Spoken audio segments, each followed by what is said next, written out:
Well, all of Bernie Sanders' campaigning across California is apparently paying off. Just days before the primary, a new USC LA Times poll shows he's pulled ahead of Clinton among all registered voters, 44% to 43%. But among registered Democrats, Clinton still leads Sanders, 46 to 42. However, in March, you may recall, the same poll had her beating him by 14.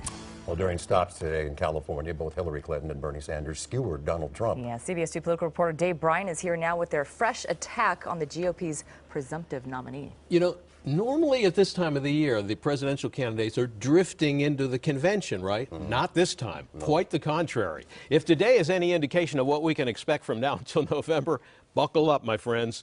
We'll start with Hillary Clinton, who said electing Donald Trump would be a, quote, historic mistake for our country.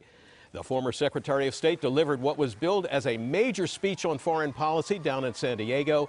She compared her foreign policy experience with Trump's and repeatedly called him a loose cannon. Donald Trump's ideas aren't just different, they are dangerously incoherent. They're not even really ideas, just a series of bizarre rants, personal feuds, and outright lies. Clinton said Trump's call to temporarily ban all Muslims from entering the U.S. was a huge propaganda victory for ISIS, and said they'd be emboldened if he were elected president. As for all of his Twitter feuds, Clinton claims those are proof Trump is too thin-skinned and irrational to be commander-in-chief. Imagine if he had not just his Twitter account at his disposal when he's angry, but America's entire arsenal. Do we want him making those calls? Someone thin-skinned and quick to anger who lashes out at the smallest criticism. Do we want his finger anywhere near the button? We all know the tools Donald Trump brings to the table: bragging, mocking, composing nasty tweets. I'm willing to bet he's writing a few right now. And she's right, he was. Shortly after what she said about Trump tweeting, he tweeted, bad performance by crooked Hillary Clinton, reading poorly from the teleprompter, she doesn't even look presidential.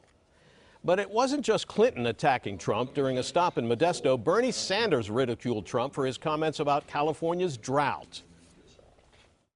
We have a candidate for President of the United States, Donald Trump, coming to the state of California and telling the people of California there is no drought. When every person in California, of course, knows there is a drought, sees that drought, feels that drought every day.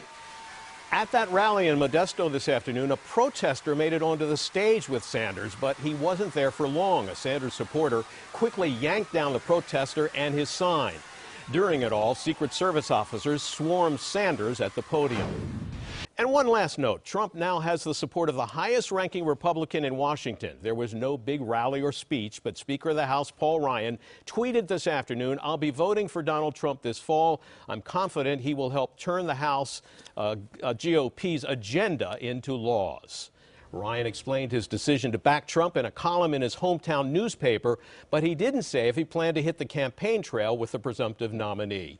The endorsement was so mild that after reading the article in the paper where Ryan just said, "I'm going to vote for Trump," reporters had to go to Ryan's press secretary to say, was this actually an endorsement? And he said, "Oh, yes, this was an endorsement." Very interesting. Yeah. Dave, thank More you. mundane politics. Yeah. Oh, yeah. Thank you.